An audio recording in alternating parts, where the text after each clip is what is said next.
আসসালামু আলাইকুম, সবাই কেমন আছেন? আশা করছি সবাই আল্লাহর অশেষ রহমতে ভালো আছেন। আলহামদুলিল্লাহ আমরাও ভালো আছি। তরকারিটা দেখে নিশ্চয়ই বুঝতে পারছেন আমি কিসের তরকারি রান্না করেছি। সেটা হচ্ছে হাঁসের মাংসের তরকারি। একটা বিশাল সাইজের হাঁসের মাংস কেটে ধুয়ে 3 কেজি হয়েছে। সেই হাঁসটাই রান্না করব আজকে। আর শীতকালে যদি হাঁস না খাওয়া যায় তাহলে তো একটা অপূর্ণতা থেকেই যায়। সেই জন্য আজকে হাঁস রান্না করেছি আর আপনাদের সাথে সেটা শেয়ার করছি আমি কিভাবে হাঁসের মাংস রান্না করি। আমি এখানে প্রথমেই কিন্তু সর্ষের তেল দিয়েছি, তারপর দিয়ে দিলাম দারচিনি, এলাচ আর তেজপাতা দিয়ে ফোড়ন দিয়ে পেঁয়াজগুলো ভালো করে ভেজে নেব। পেঁয়াজগুলো কিন্তু হালকা বাদামি করে ভেজে নিতে হবে।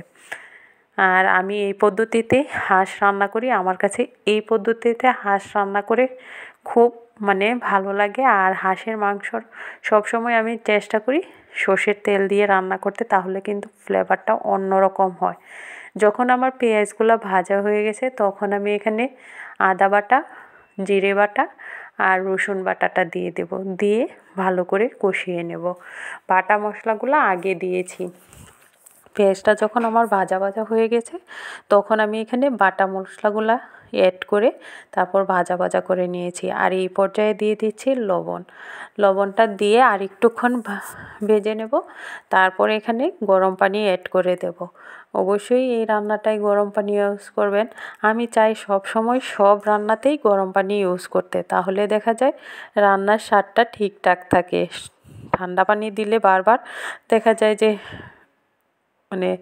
কাঁচা কাঁচা একটা ভাব চলে আসে, আবার সিদ্ধ হতে অনেকক্ষণ সময় লাগে। সেই জন্য আমি সব সময় গরম পানি ব্যবহার করি। আর এই যে দেখছেন আমার মশলাগুলা যখন বাটা মশলাগুলা ভাজা ভাজা হয়ে যাবে, কষানো হয়ে যাবে, তখন কিন্তু আমি এখানে পরিমাণ মতন পানি অ্যাড করে দেব। খুব বেশি অ্যাড করব না। আর এটা অ্যাড করার কারণ হচ্ছে এখানে যে আমি গুঁড়া মশলাগুলো এখন দেব সেগুলো যাতে পুড়ে না যায়।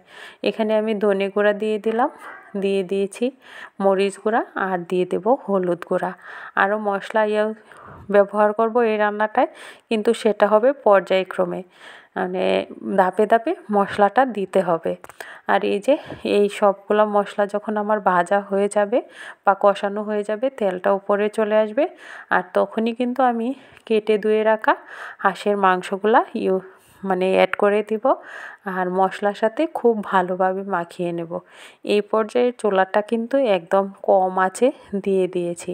আমি কিন্তু এখানে কোনো এক্সট্রা পানি ব্যবহার করব না। মাংস থেকে যে পানিটা ছাড়বে সেটা দিয়েই একবার কষিয়ে নেব। এখানে এক্সট্রা কোনো পানি ব্যবহার করতে হবে না।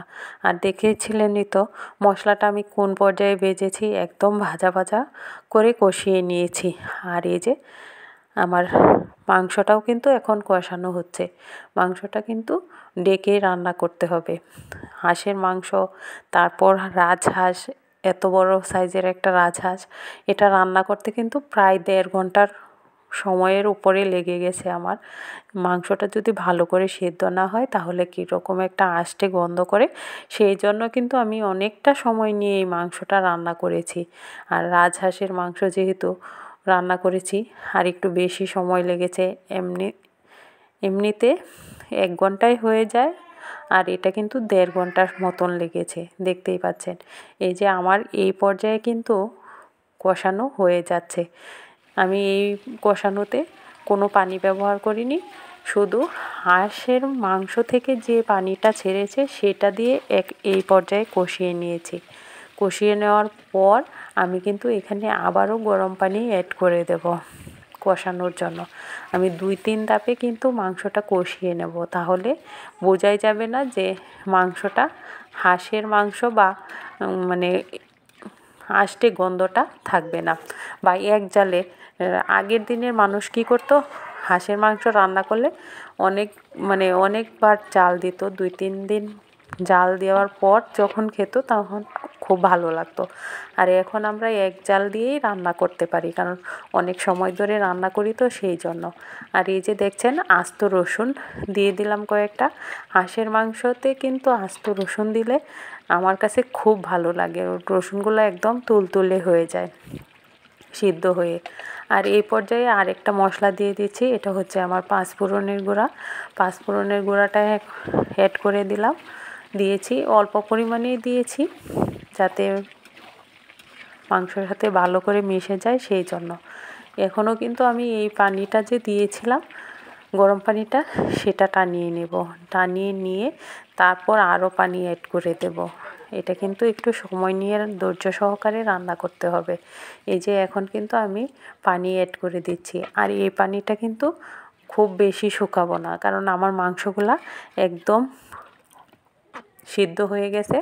এটা আমি একটুক্ষণ একটু শুকিয়ে নেব, নিয়ে তারপর মাংসটা নামিয়ে নেব। আমি তো বলেছি আমার এই হাঁসের মাংসটা রান্না করতে একেবারে 1.5 ঘন্টার উপরে লেগেছে, 1 ঘন্টা 30 মিনিটের উপরে লেগেছে।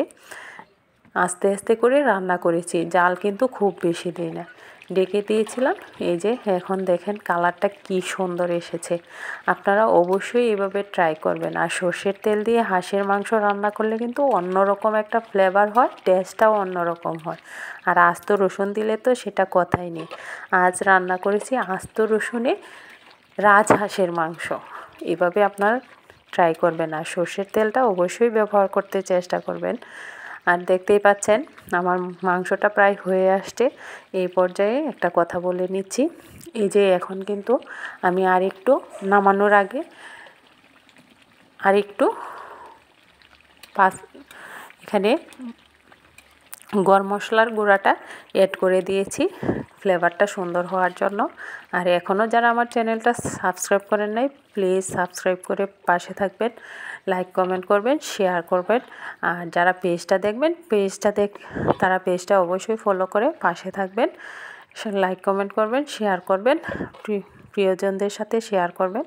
ভালো লাগলে অবশ্যই আমার চ্যানেলটার সাথে থাকবেন। ভালো থাকবেন, আল্লাহ হাফেজ। আর বেশি বেশি করে হাঁসের মাংস খাবেন, শীতের দিনে হাঁসের মাংস কিন্তু অসম্ভব মজার।